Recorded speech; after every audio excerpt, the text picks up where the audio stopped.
বন্ধুরা, আপনারা দেখতেই পাচ্ছেন আমি যখন ফ্রি ফায়ার খেলছি আমার ফোনটা কতটা ল্যাগ করছে। এনিমি সামনে এলেই গেম আটকে যাচ্ছে এবং ঠিকমতো মুভমেন্ট করা যাচ্ছে না। আপনাদেরও কি এই সমস্যা হয়? তাহলে আজকের এই ভিডিওটি আপনার জন্য। প্রথমে আপনার ফোনের সেটিংসে চলে যান। এরপর একদম নিচে থাকা অ্যাবাউট ফোন অপশনে ক্লিক করুন। এখানে থাকা বিল্ড নম্বর লেখাটির ওপর টানা 7 বার ক্লিক করুন। দেখবেন আপনার ফোনে ডেভেলপার অপশনস চালু হয়ে গেছে। এবার এই ডে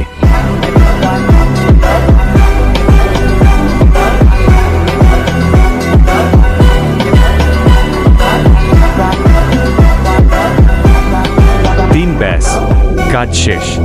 এখন দেখুন আমার গেম আগের চেয়ে কত বেশি স্মুথ চলছে এবং কোনো ল্যাগ নেই। আপনারাও এখনই এই সেটিংসটি ট্রাই করে দেখুন। ভিডিওটি আপনার উপকারে আসলে এখনই লাইক দিন এবং এমন আরও গেমিং টিপস পেতে আমাদের চ্যানেলটি সাবস্ক্রাইব